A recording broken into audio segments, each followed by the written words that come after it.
Oh iya.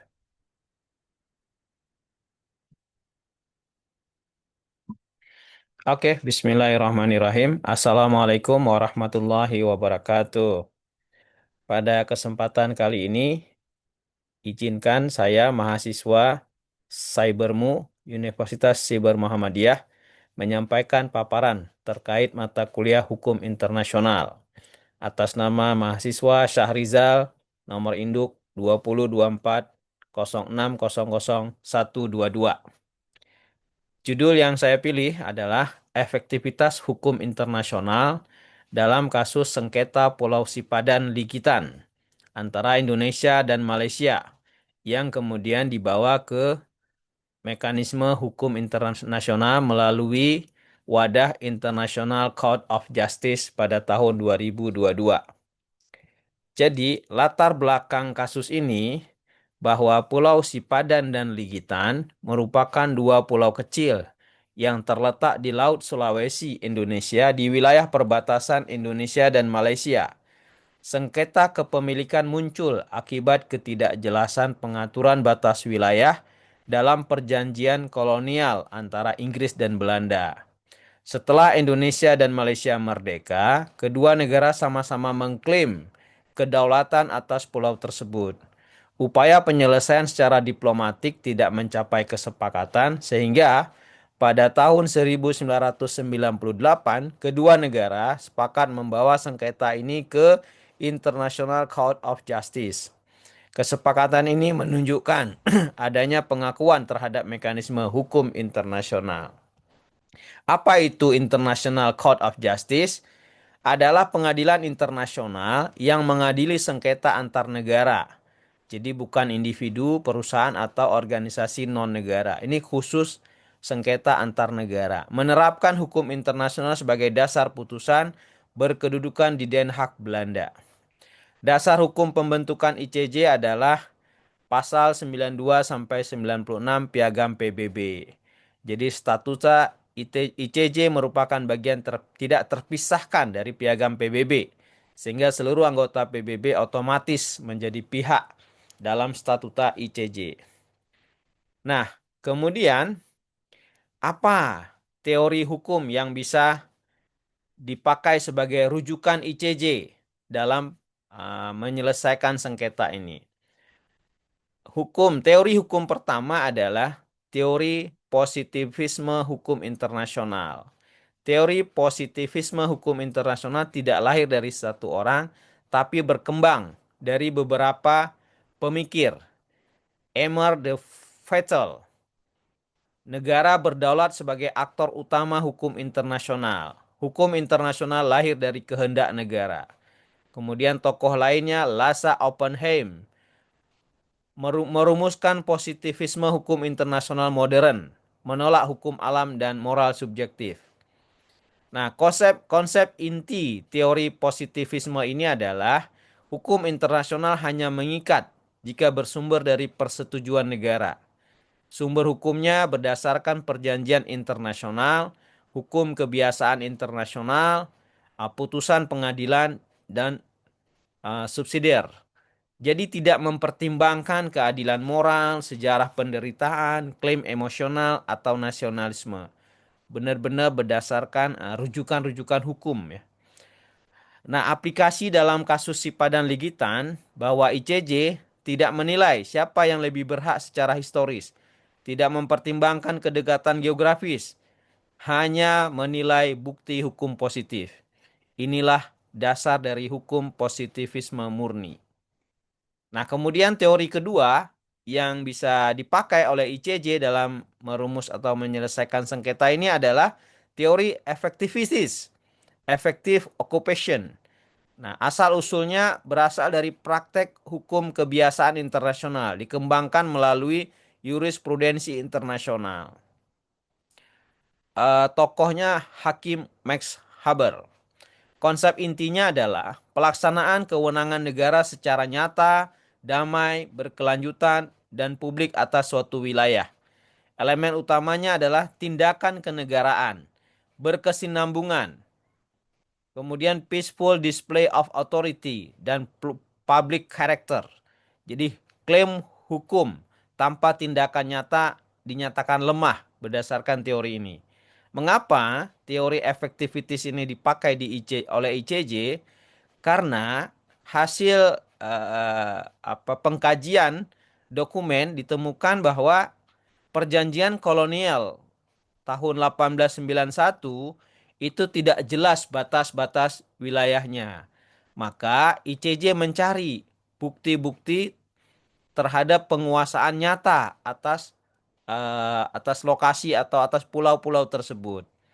Ditemukan bahwa Malaysia melakukan tindakan-tindakan nyata dalam bentuk pengaturan lingkungan, pengelolaan suaka satwa, regulasi administratif.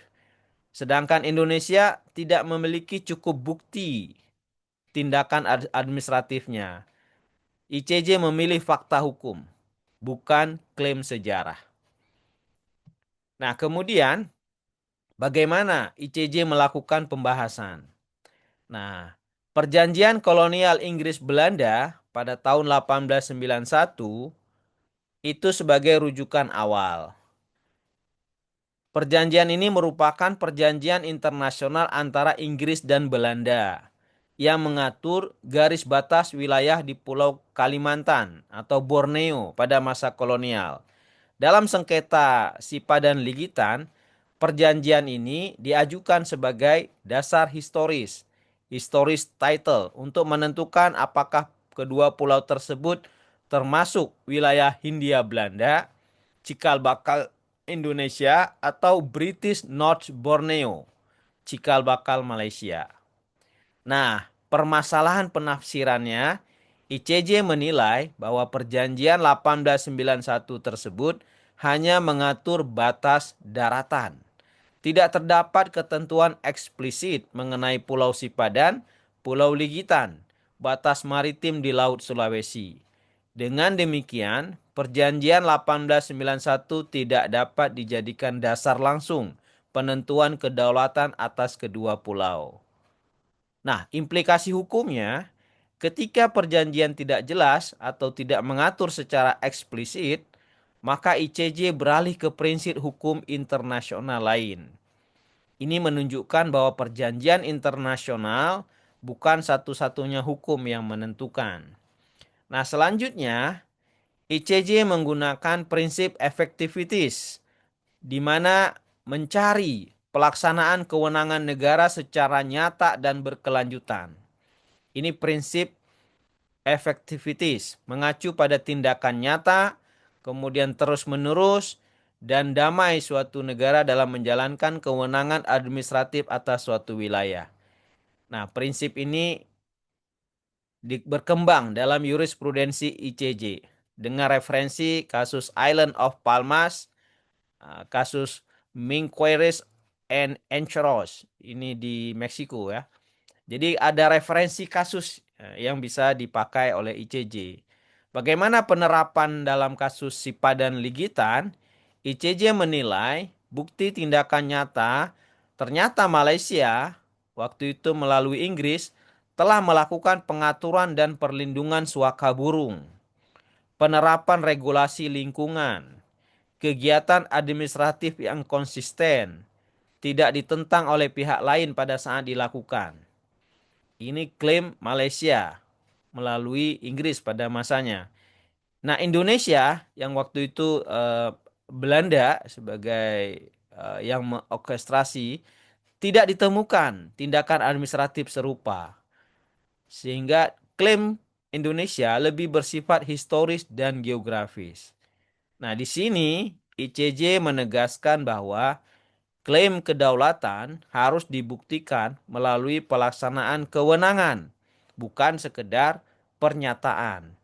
Jadi ada tindakan nyata terus-menerus pada sebuah wilayah tersebut.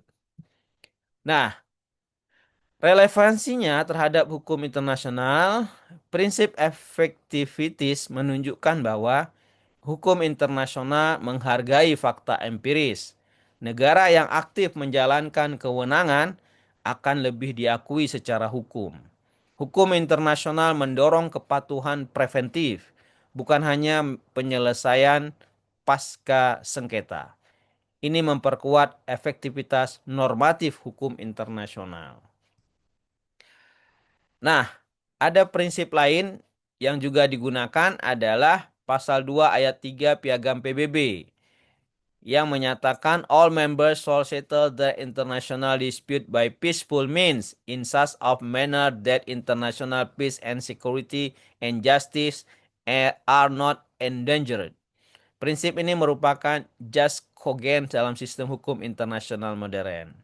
Implementasinya terhadap Indonesia dan Malaysia bahwa kedua negara sepakat membawa sengketa ke ICJ, tidak menggunakan kekuatan militer, dan keputusan pun diterima secara damai. Kesepakatan ini merupakan perwujudan konkret kepatuhan terhadap Piagam PBB. Kaitannya dengan efektivitas hukum internasional, kasus ini menunjukkan bahwa negara dapat memilih hukum daripada kekuatan militer misalnya. Hukum internasional efektif sebagai mekanisme pencegahan konflik. Kepatuhan sukarela meningkatkan legitimasi hukum internasional. Nah, efektivitas hukum internasional tercapai melalui kepatuhan yang sadar ya, bukan paksaan.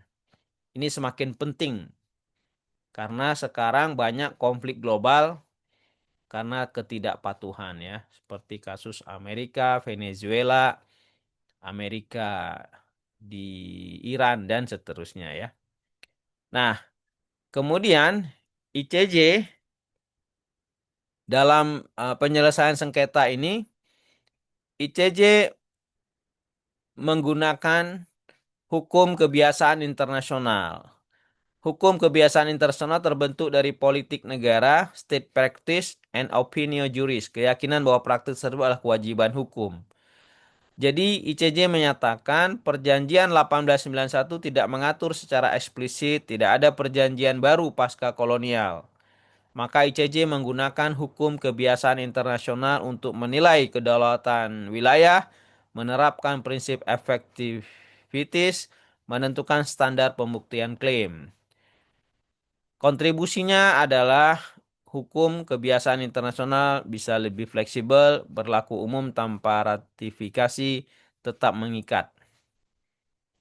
Nah, kemudian bagaimana ICJ mengambil keputusan? ICJ menilai bahwa perjanjian kolonial tidak secara eksplisit mengatur kepemilikan sipadan dan ligitan.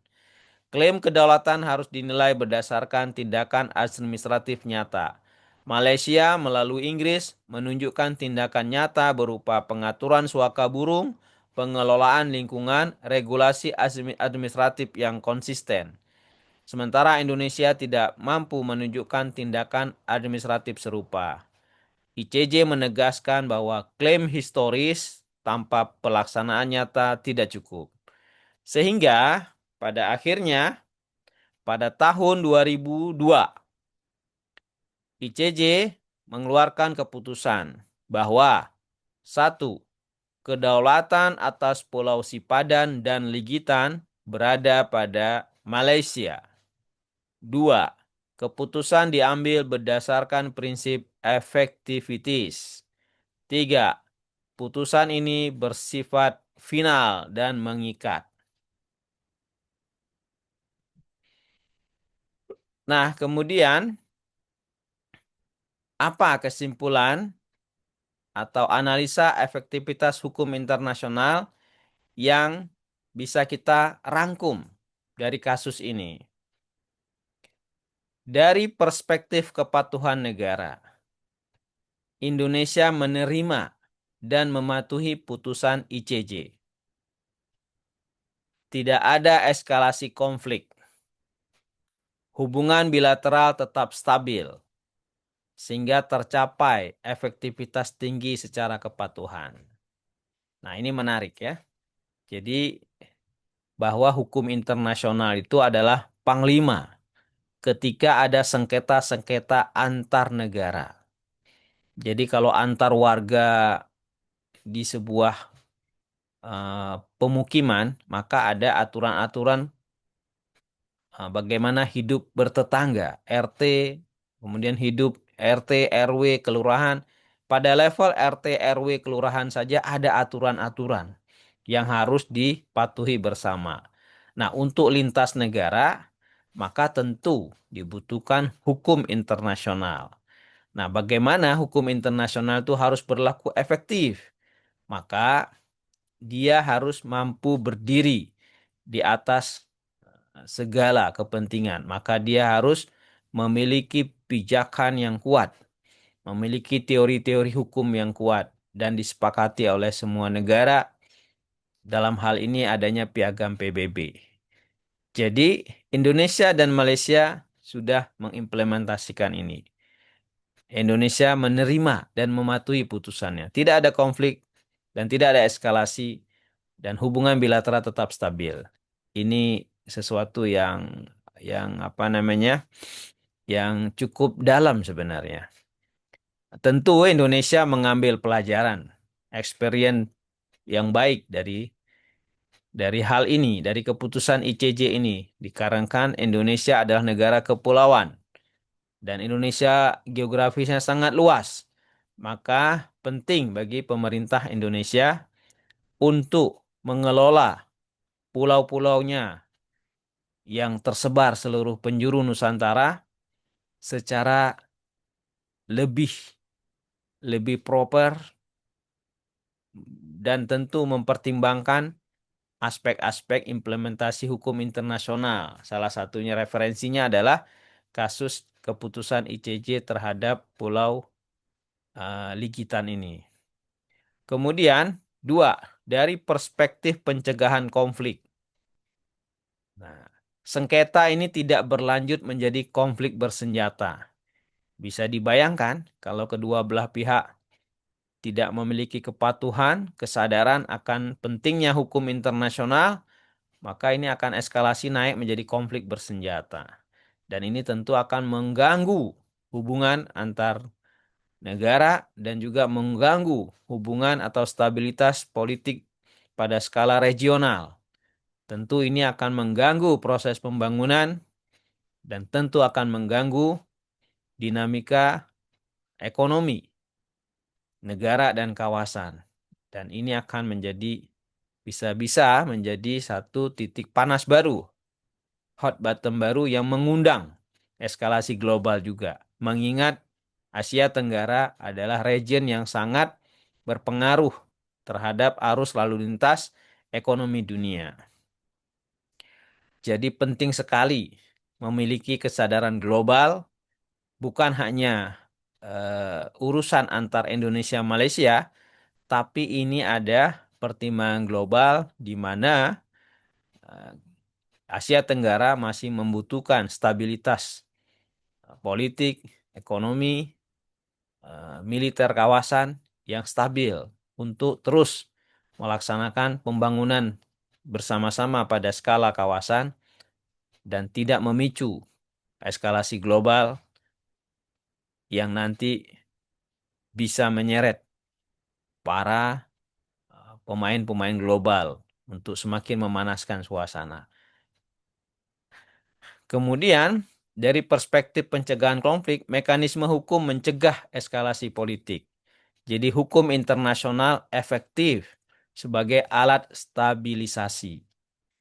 Jadi kepatuhan terhadap hukum internasional menjadi pijakan bersama sehingga bisa menjaga stabilisasi antar negara dan kawasan. Tiga, dari perspektif kedaulatan negara.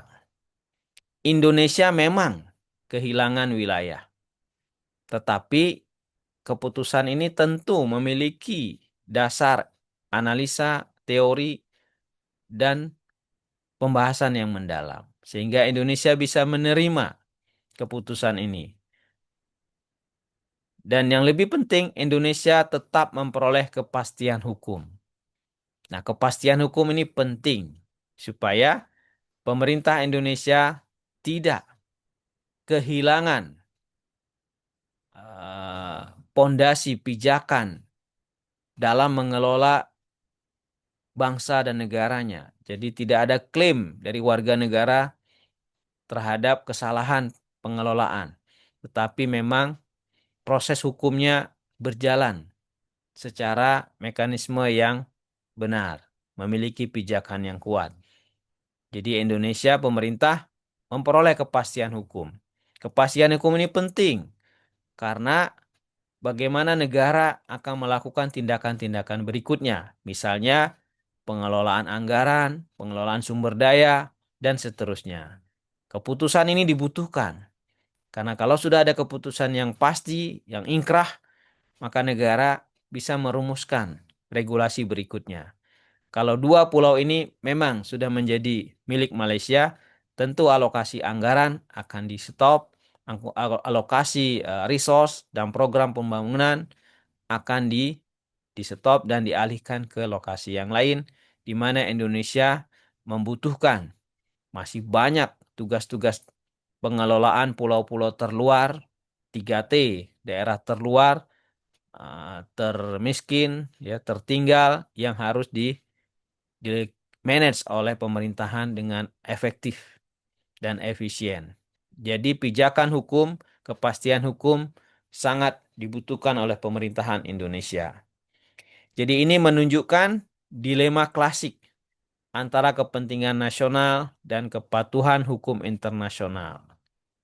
Mungkin ini pahit bagi Indonesia, tetapi inilah fakta yang harus diterima dan the show must be go on. Pemerintah Indonesia tentu terus meningkatkan pembangunan, terus meningkatkan tata kelola, terus meningkatkan penguatan-penguatan hukum terhadap pulau-pulau yang tersebar luas, sehingga kisah ini, kasus ini tidak terulang kembali, dan Indonesia tetap terjalin dalam sebuah ikatan pulau-pulau yang kuat, yang terintegrasi atas nama Negara Kesatuan Republik Indonesia.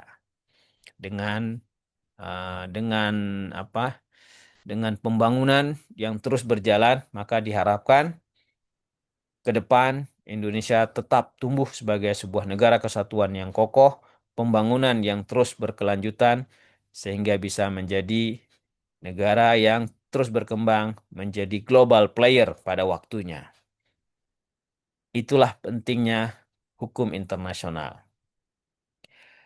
Demikian pembahasan terhadap tugas mata kuliah hukum internasional atas nama Syahrizal NIM 2024 0600 122. Semoga pembahasan ini bermanfaat. Demikian, alhamdulillah. Assalamualaikum warahmatullahi wabarakatuh.